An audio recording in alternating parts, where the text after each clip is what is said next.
Okay, yeah, good afternoon or good evening or bon dia. Hello, everyone out there. We're still online. It's our fourth part of the lecture series on the topic of mutation. I'm really happy to welcome you here. I'm Elke Ostimore, the director of an international artist residence program, Akademie Schloss Solitude in Stuttgart in Germany. And I'm quite happy to welcome Natasha Ginwala. And Natasha is a dear colleague of mine, a curator. She's an associate curator at Gropius Bau in Berlin, but also the artistic director together with Defne Ayas in the one of the most important biennials on the Asian continent, the Gwangju Biennale. And she will talk in her lecture Matters of Mutation also about the biennial. I'm quite interested in biennials as I'm one of the founders of the International Biennial Association, a network of all the more than 150 biennials in the world, because I'm truly believing into the meaning and the political meaning of biennials as a platform, not only for contemporary artwork, but also for a political discourse. So that's why I'm really personally also quite interested in this talk. This lecture series is part of the program Mutation. It's a new program, transdisciplinary program, where we invited, together with our partner, the KfW Foundation from Frankfurt, 7 artists to work together on the topic of mutations. Of course, in 2 years ago, when we designed this new program and we found this topic, we were not aware how grand, how wonderful, how interesting this topic is in these days. Yeah, I would like to welcome also the 7 fellows. Clara Zhou is an artist, a video artist.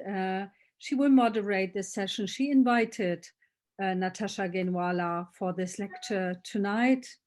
And I would also like to welcome the other artist, Angela Anderson, who is also a video artist and a researcher, Grayson Earl, who is a media artist, and Maxwell Mutanda, who's a multidisciplinary researcher, designer, and visual artist, Sabina Ahn, who's a musician, a sound artist, and Ana Maria Gomez Lopez, a writer, an author, an artist, and Joanna Quiroga, a philosopher and an artist herself. Thank you so much. It's such a rich experience every day. We are attending this lecture series. Thank you for your work. Thank you for these impulses. It's wonderful. And I also would like to introduce you to Rose. Rose Field is a young curator, and she is the program coordinator and I would say the big soul in this program. Thank you, Rose, for organizing this. And now I would like to introduce you to my colleague Daniela Leikam from the KfW Foundation, and would like to hand over the word to her. Thank you and enjoy the evening. Thank you, Elke, and good evening. A very warm welcome from the Foundation side as well, based in Frankfurt tonight. Dear Natasha, thank you so much for joining us. We are aware these are hectic days for you.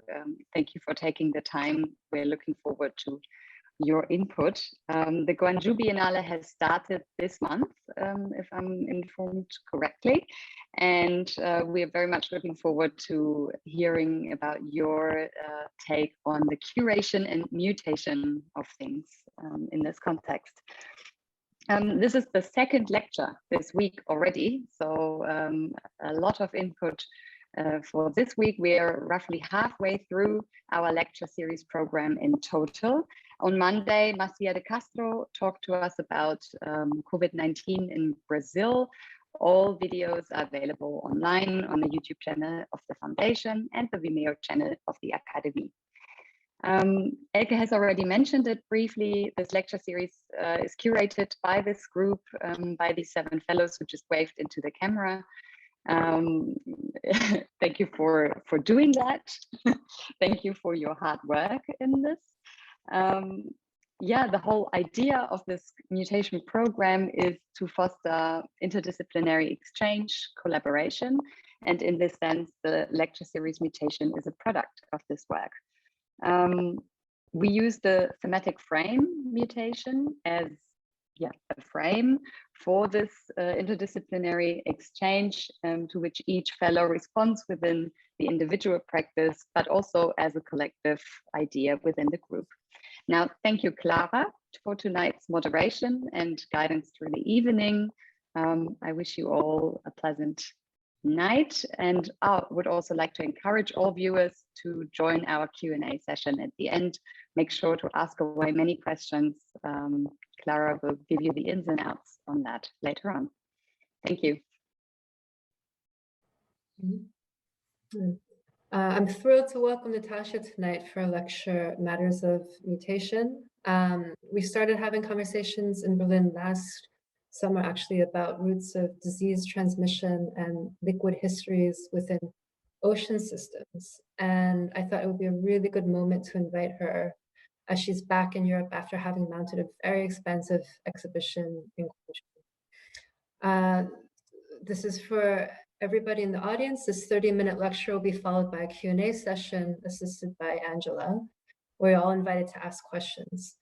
Please write your question using the Q&A function. If you'd like to speak your question, please use the raise a hand button on the bottom of your screen and you will be called upon. The lecture will be recorded and later published on the Mutations group website. I now pass it on to Natasha. Good evening, everybody from Berlin. I'm grateful for this chance to share our work. Really, it's been special to have these dialogues with Clara, Joe, and Angela Anderson I know very well, so it's wonderful to have them as interlocutors today.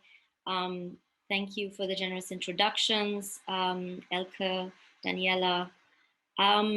So the Gwangju Biennale, it's really a spectrum in which we gather various forms and formations of intelligence as we know it today.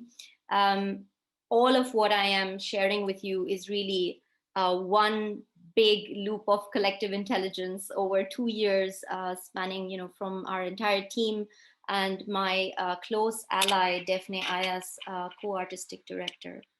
We, in fact, I'm going to start sharing screen, taking you through.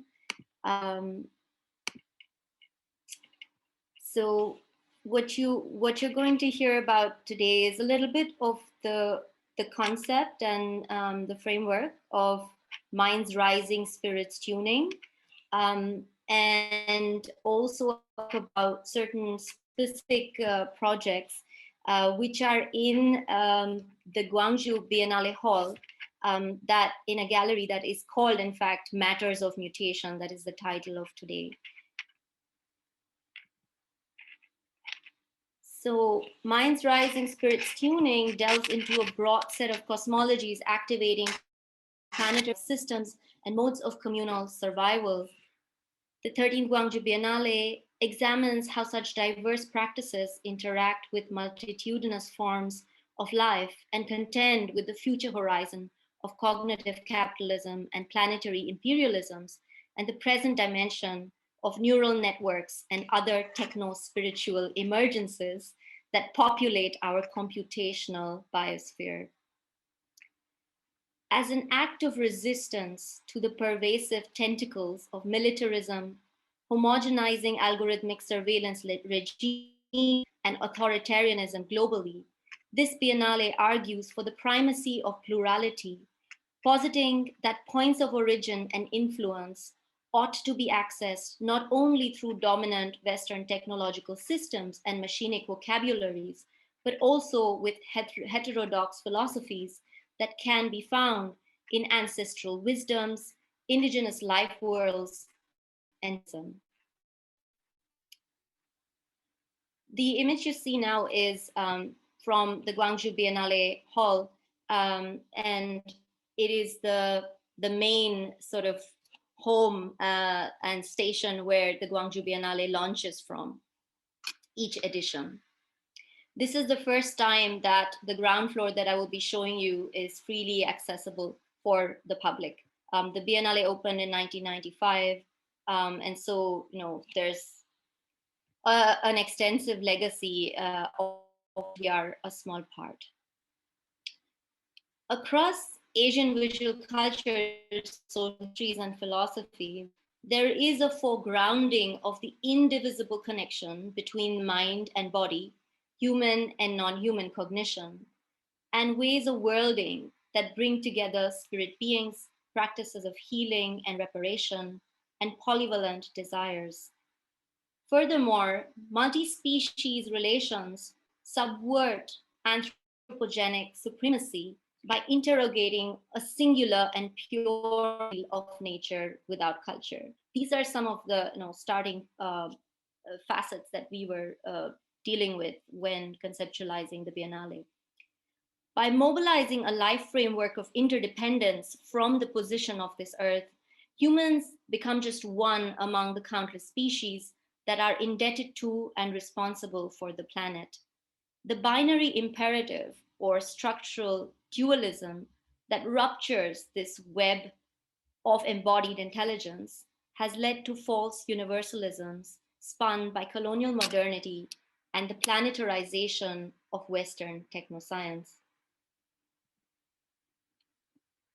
In this first floor of the Biennale Hall, you see stone amulets from the Shamanism Museum in Seoul, which is a close partner for the historical relics and artifacts that are on view in Gwangju.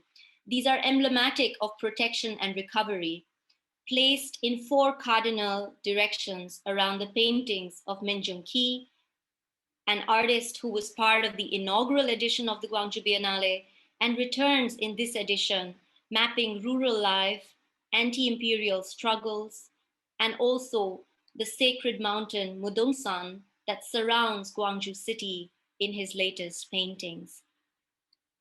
In the distance, we see the work Rising Together by Uti Pieski in its fiery colors, a Sami artist and activist who has created this artwork collectively with her Sami community that draws from Sami attire and ways of life, in which a form of communal artisanal work is also a way of invoking ancestral relations and matrilineal wisdoms.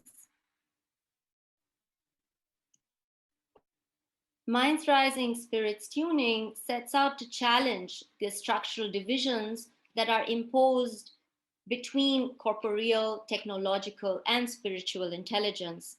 It seeks to bring forth the dynamics of what might be called the communal mind and its artistic as well as restorative potential in current struggles towards social justice. So you see some of the kinds of historical works that are on view also here from the Gahue Minhwa Museum, which is a museum of popular and folk painting from across Korea. And this is what we mean by really bringing in an expanded dialogue with visual traditions and philosophies. So you have this kind of great grandmother spirit holding a medicinal plant. And these are works which were also selected prior to pandemic, but feel relevant for where we are today.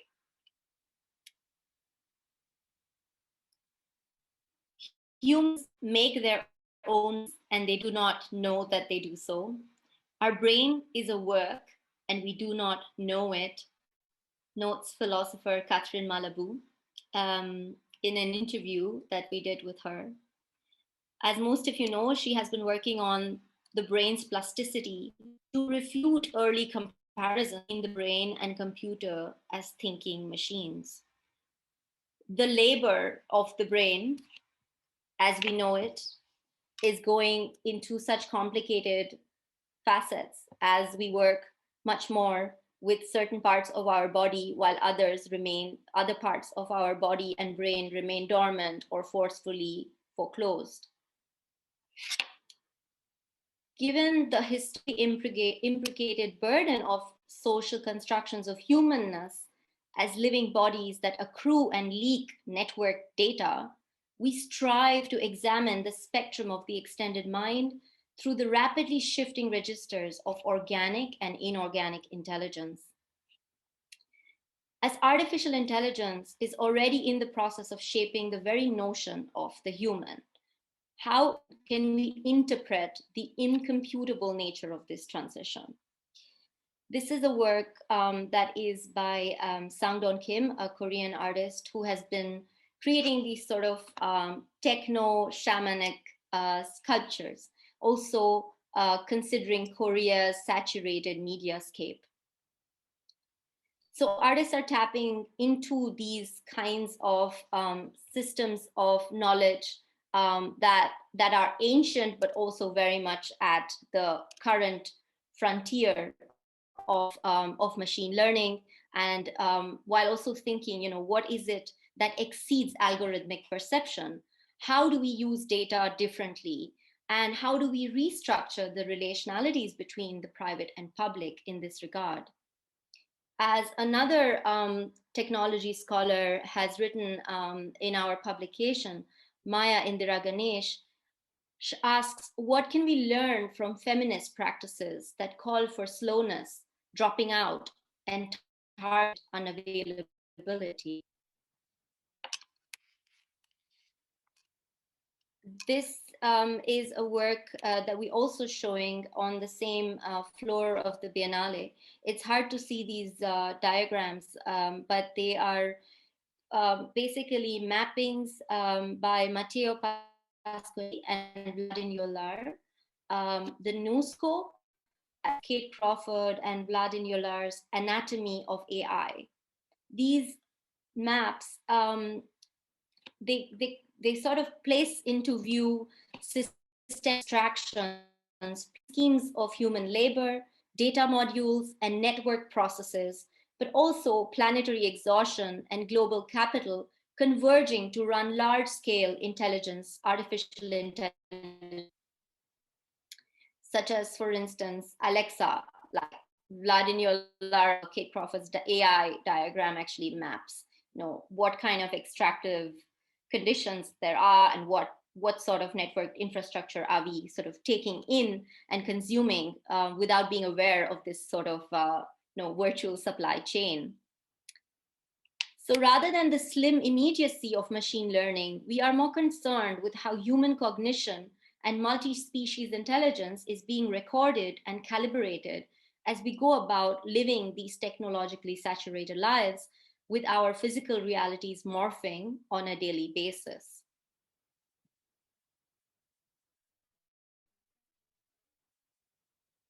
Rose, I just want to mention that if you can't hear me well, you're actually going to have to say something because I can't see the comments. I can hear you very well, Natasha. Excellent. So this is a work by John Gerard that is called Corn Work. And you see these four dancers, or as he calls them, straw boys, who move in a circle, marking solstices and equinoxes, linking with agrarian and Celtic pagan cultural traditions found in Ireland, but also surprisingly, as we saw later, in Korea. So these solar transitions and seasonal shifts are marked in this kind of circular motion that is operating based on massive neural network data, also working in a sense as a lament to planetary extraction cycles. So these figures also change in terms of the bodysuits that are worn, made of rye, oat, barley, and wheat, depending on the solar cycle. So they actually change when the cycle shifts. And these have been basically recorded through the body motions of in intergenerational group of dancers or characters, let's say.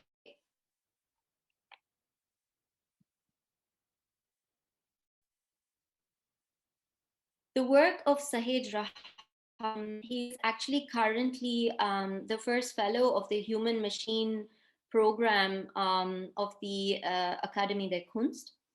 And he is an artist based in Bombay with whom we've been in dialogue for quite a while now. This work called Bashinda has been a long-term project that has developed as a film installation, but it is also a game being played live by AI.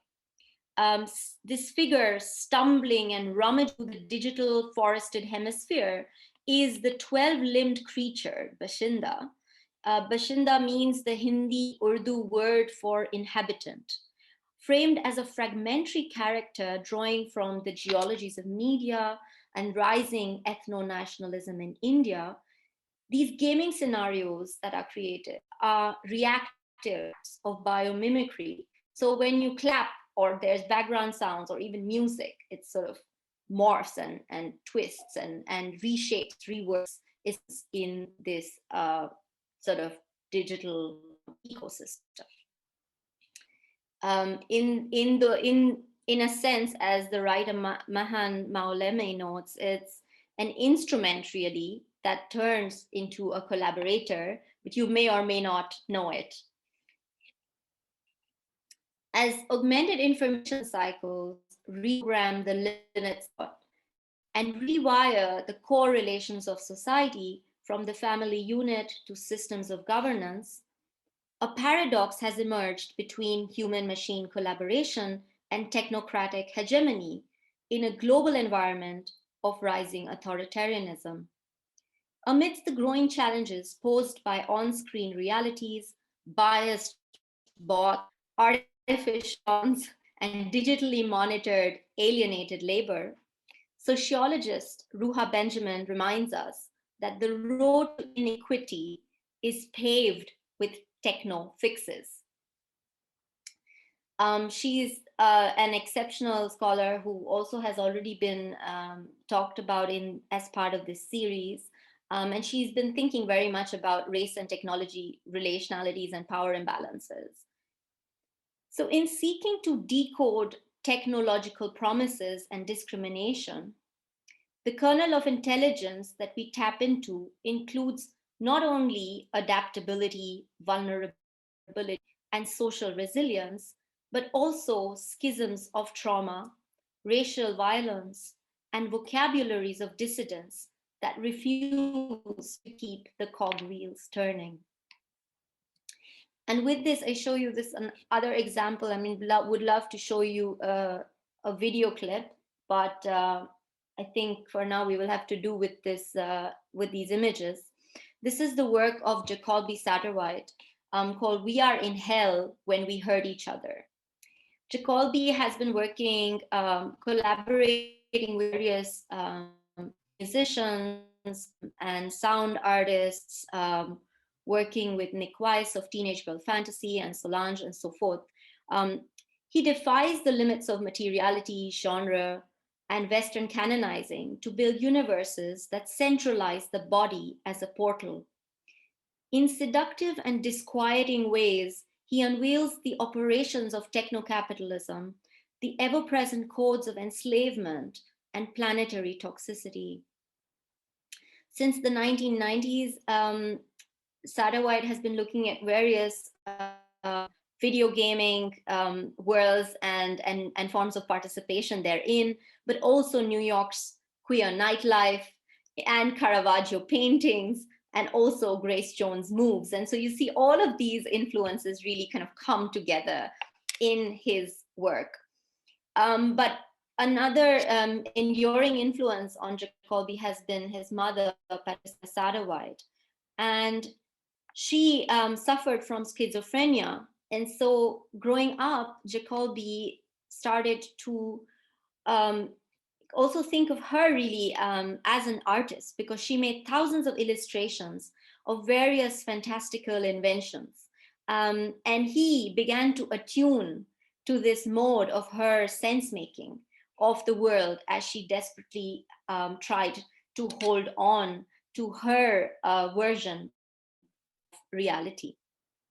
She not only has an archive of drawings, but also song lyrics, and that are inspired by a cappella, by folk and gospel on cassette tape recordings.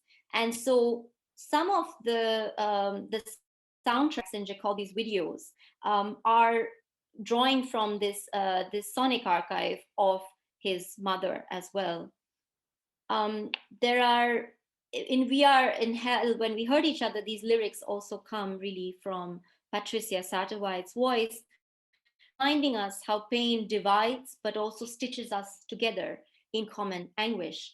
While you see on the screen luminous and revolutionary black CGI fembots that reenact the artist's body movements to animate their truth from a society of pain and muscle memory. So this is the gallery called Matters of Mutation, and I'm going to take you through it. We've been also thinking really in this paradoxical time, which unleashes various forms of mutation and mutant beings, both microscopic and colossal, where there's a kind of quick replacement dated concepts of beauty, race, and where is it really that the body begins and ends? So on that note, as you walk down the ramp, you're seeing this huge wallpaper installation, which is by the artist Tishan Zhu, Chinese artist living in New York for several years now, who studied environmental science and architecture. And so you see these sort of mobile phone windows opening up, as are X-rays, as are as is the navel, as is the surveillance camera. So all of these different forms of eyes, of openings that are within and across the body machine landscape. In her book, X-Architecture, Beatrice Camina reminds us, and I quote, "Modernity was driven by illness. The engine of modern architecture was not a heroic, shiny, functional machine working across the globe, but a languid, fragile body, suspended outside daily life in a protective cocoon of new technologies and geometries. The difficulty of breath, and therefore the treasure of each breath, the melancholy of modernity." As the contours of public suffering and sickness drastically shift, these works by Tishan, many of which are from the 90s, interpret these affective surfaces and conflate robotic parts, human orifices, and clinical aesthetics. These new conflations with the environment and medical imaging, where technology, technosexual impulses, and biography form a somatic unit. Alongside, in the same, before the entry of the gallery, you also have microbiologist Lynn Margulis's breakthroughs in cell biology and learning of cooperation and cell lineages while observing the division of amoeba and the behavior of mitochondria. My colleague Defne Ayas and Michelangelo Corsaro worked closely also in kind of bringing forth some of this rare footage and diagrams of Margulis. Further, we have the work of Pedro Neves Marquez. I'm going to read, so you see these viral poems that he made in 2018. The virus of culture and the virus of nature go hand in hand, go hand in wing, and are voluptuous. And so these sort of series of poems that Pedro composed are again sort of taking him, transitioning Pedro into a sort of space of thinking about sexuality and toxicity, and through that, in fact, also going through a phenomenal transition at the core of their being.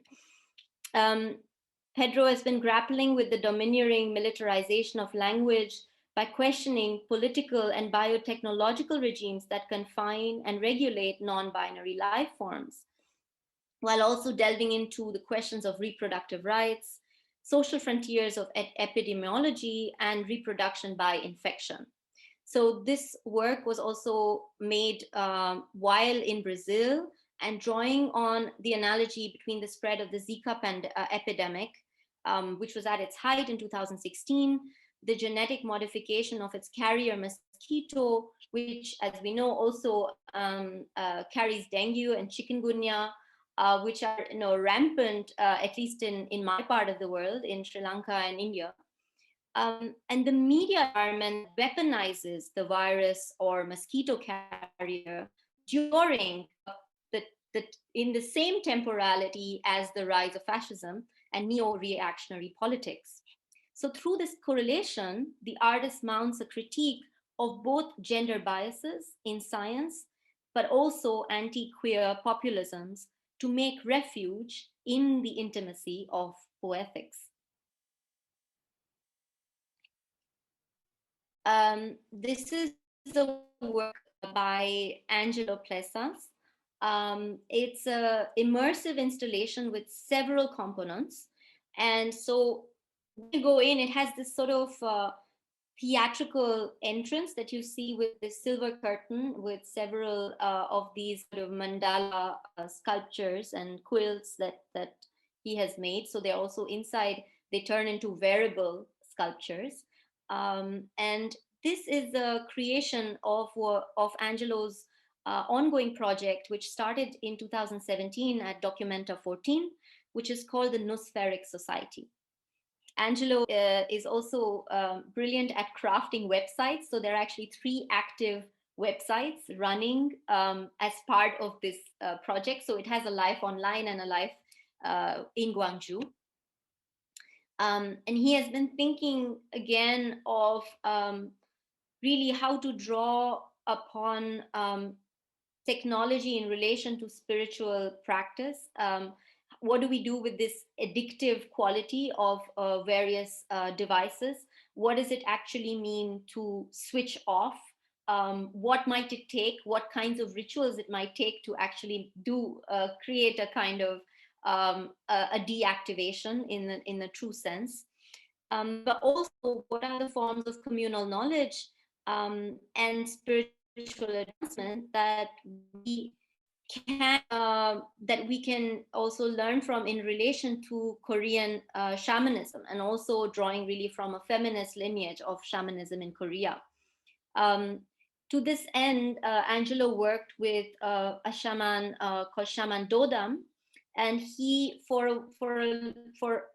as part of his process, was having online sessions with her until he met her in Gwangju, where she took him to really the edge of South Korean peninsula, to a sacred rock site where she was practicing a ritual together with him.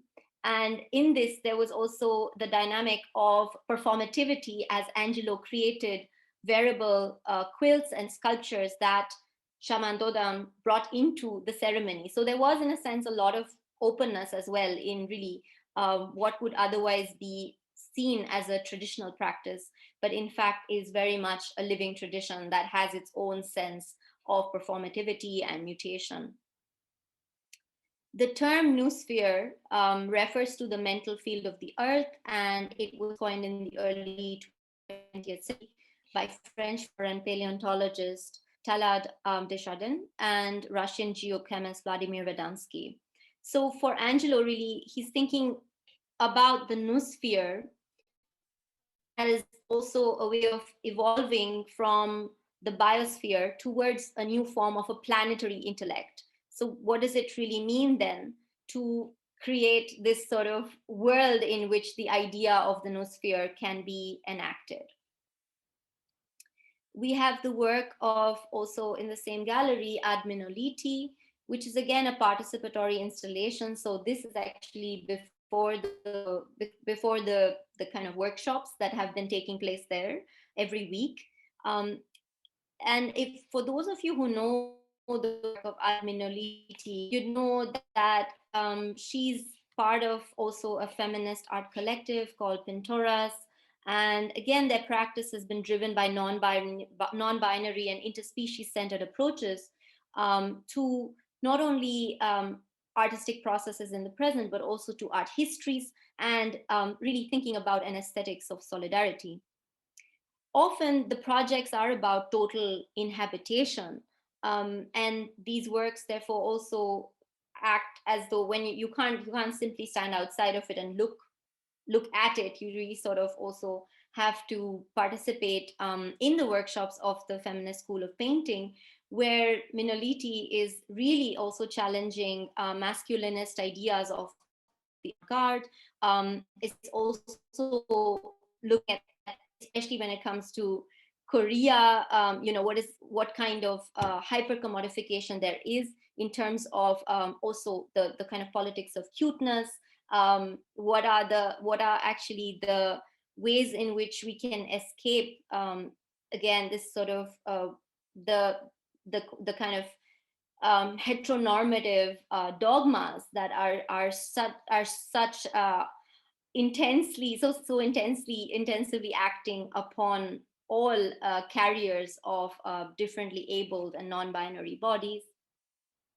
And so in that sense, the Feminist School of Painting includes really a lot of collaborators who address feminist legacies, but also work on aspects of speculative fiction and queer theory. And so it's for artists and non-artists alike. So in this gallery, we've also been thinking about these sort of different forms of participation and visual literacy. So also where the pedagogic enters the Biennale framework. This is another sort of set of works very much set in proximity to Ad Minoliti and Angelo's works that I just showed you. These are by Rajni Pereira, a Sri Lankan artist based in Canada. And she was creating these mask sculptures as a way to look at masquerade, and the body in masquerade, the body that refuses to be recognized, that refuses categorization. And this started before the pandemic.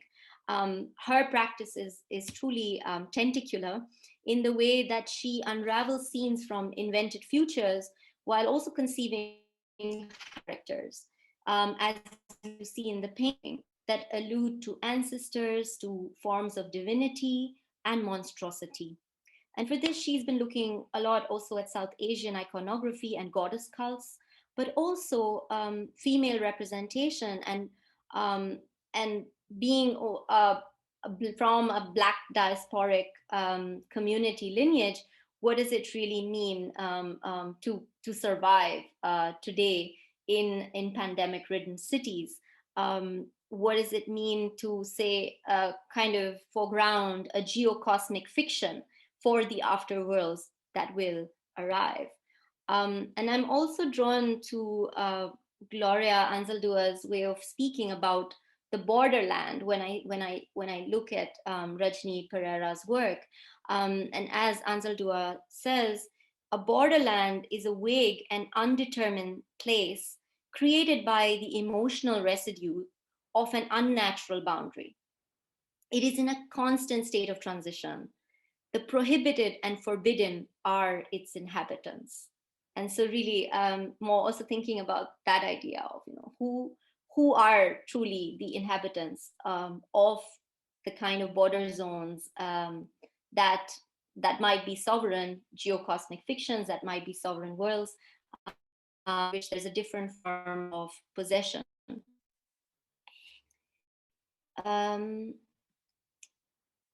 There's now a film clip that I'd love to show you, which is from a completely different chapter of the Biennale. And it is in the Gwangju National Museum. This is a film work of Theo Eschetu, and I'm going to talk about it a little bit after showing you a clip. This chapter of the Biennale, again, mapped really the pandemic, is called The Undead from Four Directions. And it thinks through acts of mourning, transition from death to the afterlife, but also various plural figurations that map ailment and cure in the living body through systems that come from Tibet, from Persian, Jain, and Hindu manuscripts that are on view as facsimiles from the Wellcome collection in London.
Sorry.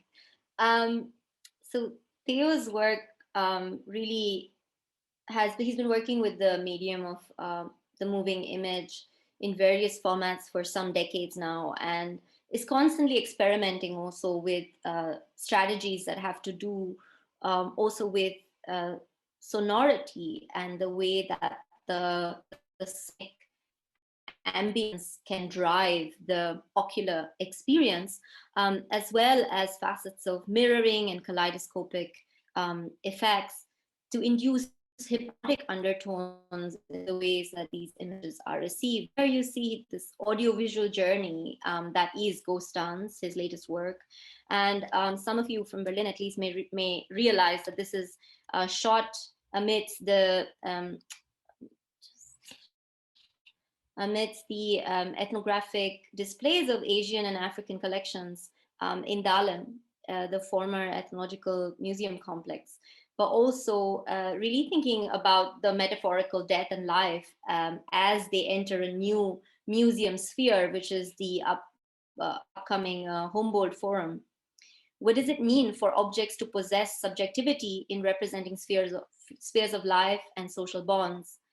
This question circulates through the bodies of two exceptional dancers who channel the kinetic energy as a repository of spirit objects and rituality suspended behind the museum walls. So one is the Buto dancer and movement artist Yuko Kaseki, and you see the way that she's sort of taking up this transmutation of the human body into other forms of being, really moving also into the space, the fine space of the vitrine, but then also breaking out of it. Edivaldo Ernesto is also an exceptional dancer, and he's blending forms of contemporary and traditional African dance in an attempt to shake off and escape the confinement that is to come. So in a sense, also going into the storage facility and so forth, while there is this sense as the museum possessions undergo migration and undergo various forms of restoration, refurbishment, and so forth. So this is really one sort of chapter that Theo has worked on as part of a much larger project. And he's been really thinking about ethnological collections, particularly also from the African world, and they're interpreting their complex significance as part of various cultural spheres, not only in the continent, but far, far beyond in relation to colonial plunder and loot, and also neo-imperialist tendencies within museum infrastructure. The work of Judy Radul is situated in another venue, which is the Gwangju Theater. It's the oldest operating cinema. We hope it survives the pandemic.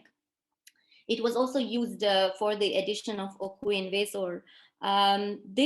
In this edition, Judy created an exceptional work called Warmer Around Us.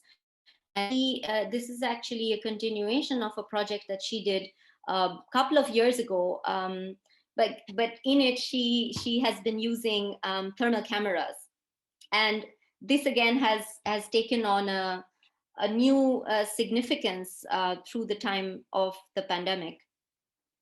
She examines how surveillance in both practical and etymological senses, the camera's eye, oversees how vigilant or how present it is in its scrutiny, and how there is this collapse really of a division between organic and machine vision, particularly in this work because of the way it is executed, where there are these live thermal cameras that are following a performance that is taking place within the Gwangju Theater, that is then projected back for the audience with a kind of continuous script that is also being plotted in kind of live time. So there's this kind of visual feed and an embodied score that is all part of this work. It's very hard to explain without kind of having that experience, really. But there are two musicians that are seated there, and they are playing a specific Korean instrument called the Gyeomungo, which is a traditional 6-string instrument, and also various percussive instruments like a traditional drum called the jangu and a gong. So these heat-sensitive cameras that are used in weapons industry and for border control, but also surveillance and ghost hunting, are suddenly, acting out within the space of the theater.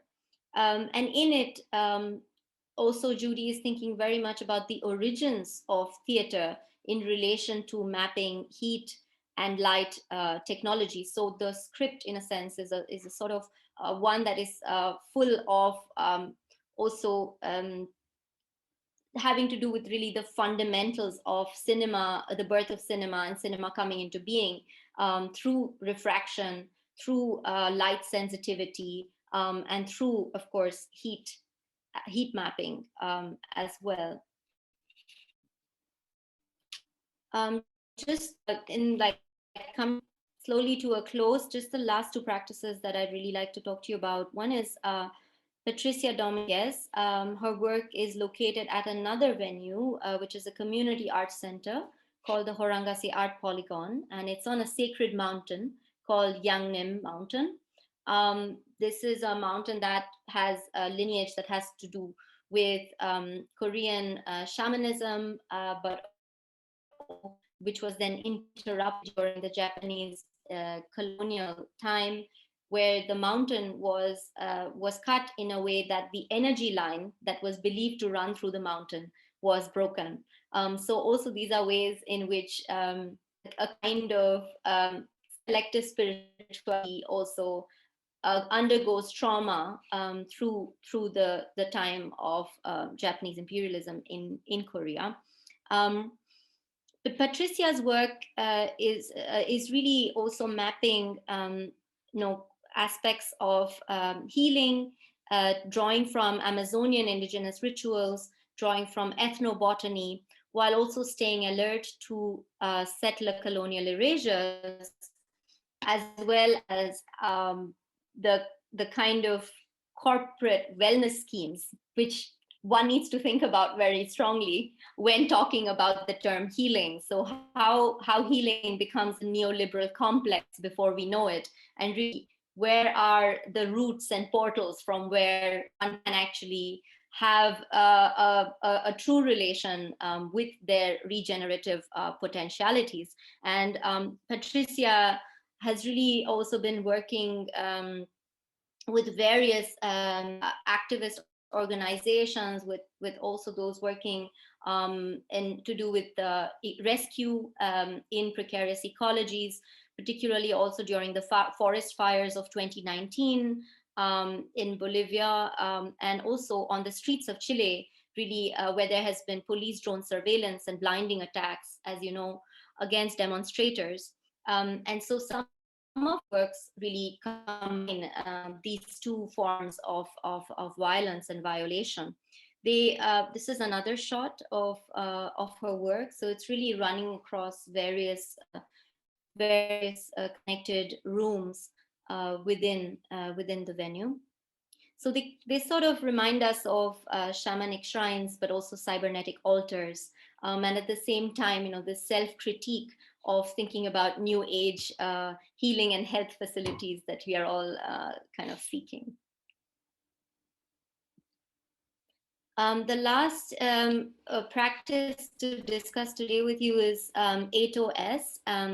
Dmitry Paranyushkin and Kudes, they are a duo, and they call 8OS an open source body-mind operating system, which we will see at work in the last video before I conclude.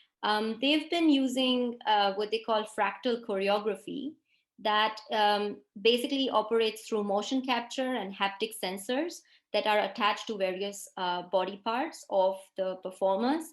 And these collect movement data from the performers. So the data is visible at individual, but also a group scale. So one is able to monitor the pauses, long stretches, breaks, oscillations, also the switch in energy and connectivity between bodies. They've been focusing really on aspects of adaptivity, the speed of adaptivity, variability, where bodies come into confluence, where again a kind of biomimicry takes place, where and when bodies become resilient, in which postures. And they work really at the intersection of various cultural organizations, but they've also been monitoring swarm intelligence as it takes place during protests and so forth. So during a demonstration or a protest, what is the alert state of a body? How does the body receive violence? How does the body resist violence without hurting? These are all that they are very, very interested in. So they're really also looking at the ethics of using such technology, which very much is developed by them, so that they sort of understand the system from scratch. And so I really think of it with Defne and our team. We've been talking to the duo for a long time now, and it feels like they're developing a kinesthetics that is, in a sense, a kinetic aesthetics that studies the kind of mutating ecologies and forms of confluence, the unconscious and conscious parts of ourselves as human animals. They have been participating in a procession which is called Through the Gates. And this is the last clip. There are, forms of synergy and convening that we were able to organize in Korea while following all of the COVID protocols, but it's quite rare to do what we've been able to, in a way, turn the Biennale into a sort of studio space and a performative zone. This is produced and directed by Davide Quadrio and our local crew led by Jin Yong Shin. I'm going to show you the last clip before concluding.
I just want to end on this one quote, which is from the book The Undying, a meditation on modern illness by Anne Boyer.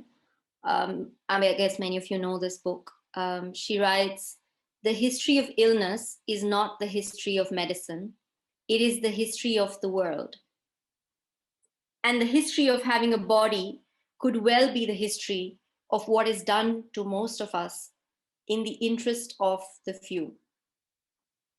Held in a time of grief, when the earth faces a new degree of psychic collapse and entropy as forced detachment from the world we knew to be a sphere of social intimacy, migratory linkage, and terrain of daily negotiation between the individual and the collective, this Biennale seeks to give space for all that is still nameless and formless, as Audre Lorde might say, about to be birthed, but already felt, such that the sensibility of rising and attuning invoked in the exhibition title takes account of mutuality, loss, and commemoration for that which lies beyond universal calculability. We keep in mind that intelligence is a matter of planetary consciousness, constantly turning, fragmenting, and reconstituting the living, thinking self. Thank you. Natasha, thank you so much for that brilliant talk. It's really such a privilege to have you here right now.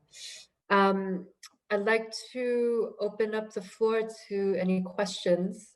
Just to reiterate, if you'd like to ask a question, please use the Q&A function. And if you'd like to speak your question, please use the raise the hand button on the bottom of your screen and you'll be called upon. So the first question that came is from an anonymous attendee. Could you please develop the notion of borderlands?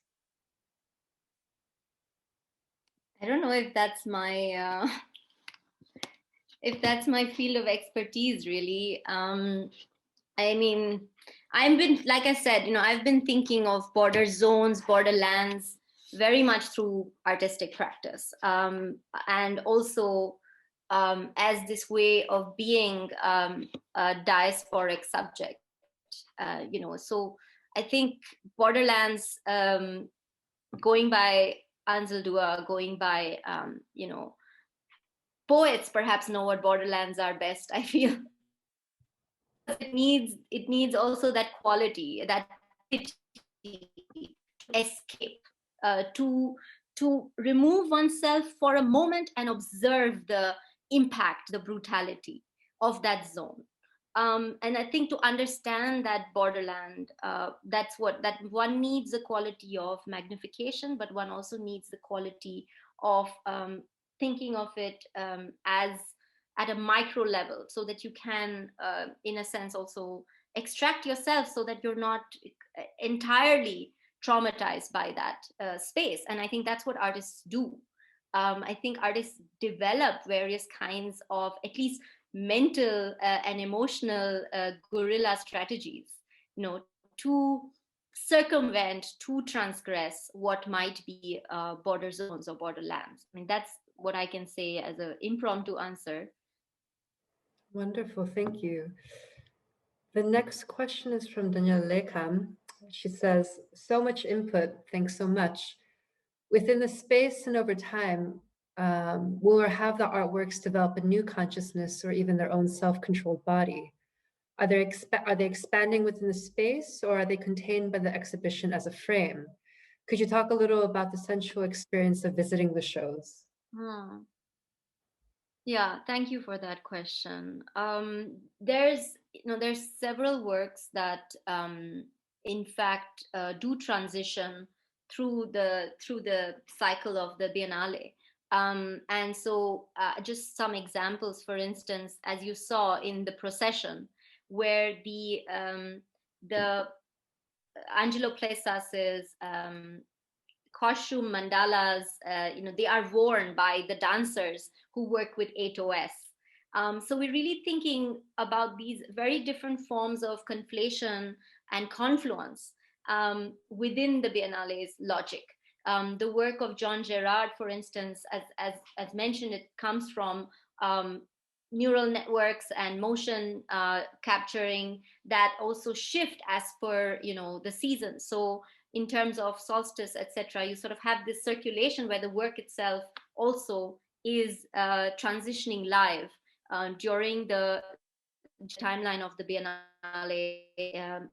We also have a rose mandala by the artist Christian Statakos, who's been thinking also about fragility, of life, who's been thinking about the cycle of life and death in relation to Tibetan Buddhism, but also, is somebody who's had close friends who have suffered the AIDS pandemic. And so these mandalas rose mandalas will also go through their own, cycle. So in fact, there are really a lot of works in the Biennale which have been activated in different ways, and which will go through their own cycle of change during this term.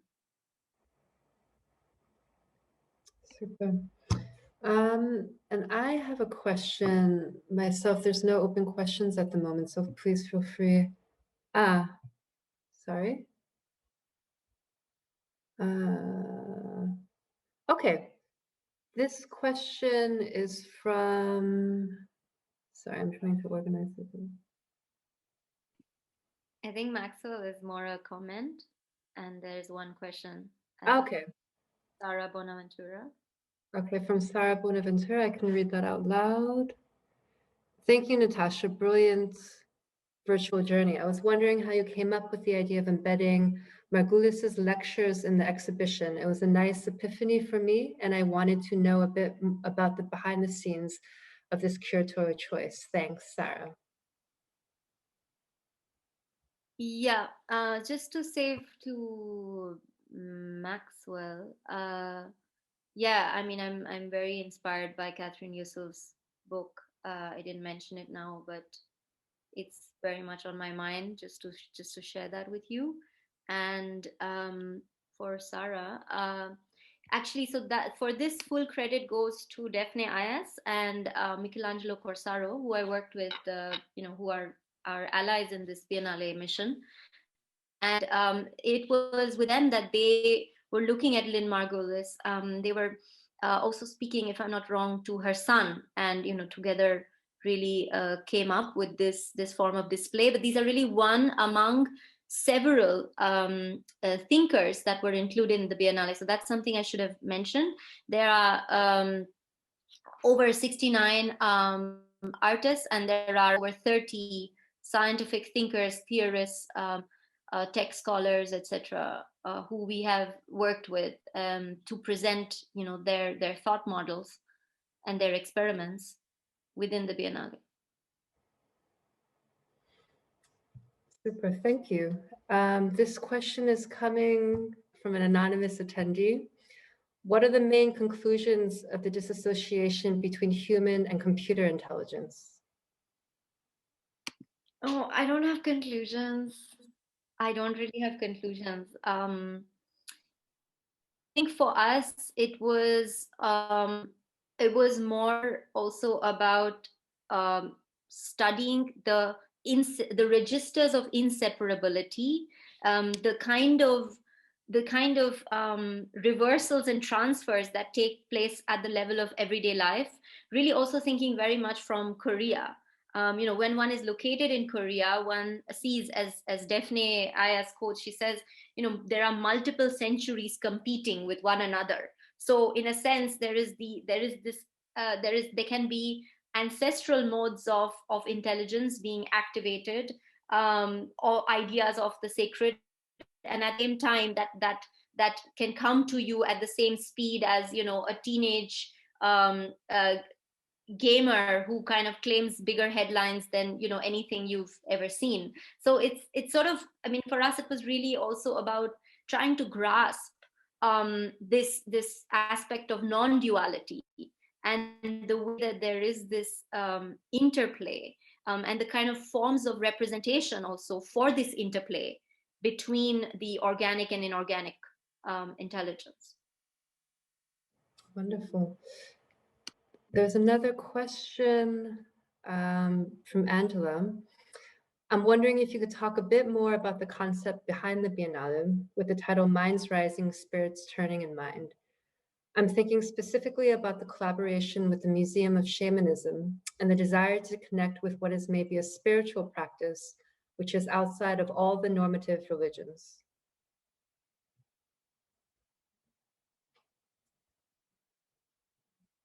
So thank you for that, Angela.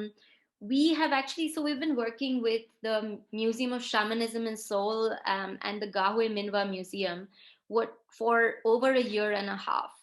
So actually, basically from when we got selected, so maybe even almost now 2 years ago, we started to read books that drew us into trying to unravel the complexity of Korean shamanism, and we got to know of these two very special collections, and they are actually privately run enterprises. Fascinating. So the Museum of Shamanism actually is a shrine, and so the displays there are also often taken into ceremonies, and there is in fact ceremony that is done for the neighborhood, and that is the time at which we first went there. So there is food offerings, there is ceremony, there is hours of ceremony together with live music, and so there's a sociality around this process, and therefore it is constantly being revised and constantly being rethought.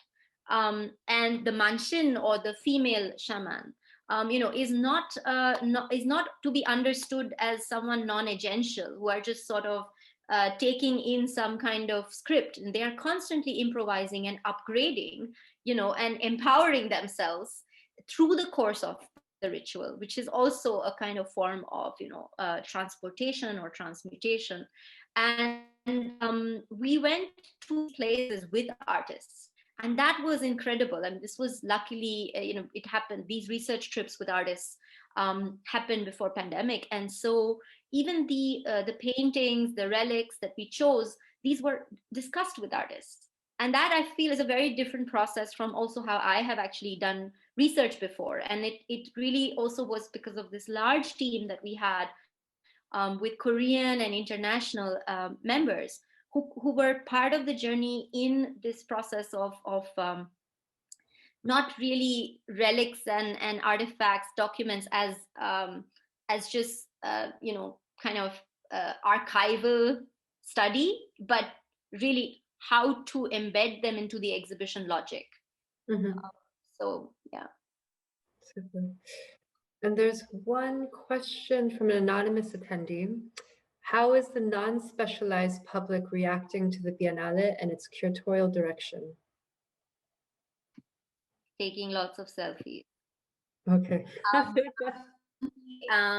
Currently, I was just saying that it's pretty incredible, actually, how, because the Gwangju Biennale Hall is very much seen as a public site. So outside there are kids playing, and there are people going on long walks because there's a park around it. All of our venues are for free. So in fact, there are a whole range of people of every generation who are getting to see this Biennale. And just because we're obsessively scrolling through all the photographs that people are sharing online, we feel a bit like curator surveillance experts at this point, like every time the geolocation for when a photo is made so we can see our Biennale. There were women dancing in an installation by Imo de Maderos, so I think that was special, and that's happening. And I think it is a sense of release, collective sort of release. And we are aware of the sensuous quality of this show. It is a highly sensual and highly tactile experience, which is, again, was planned that way, but feels really vital right now. Absolutely. I don't think that there's any more questions.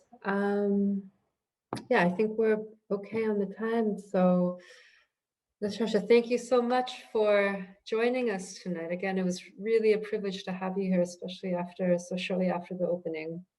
And everyone attending, I'm seeing some friends, and yeah, this is really important for us as a way to share our ongoing work. So I greatly appreciate this opportunity to give you some glimpses of what we have on offer in Gwangju.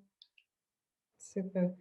And for everybody in the audience, please feel free to join us for the next lecture on April 19th at 7 p.m. CT time with Andres Lepik. Thank you.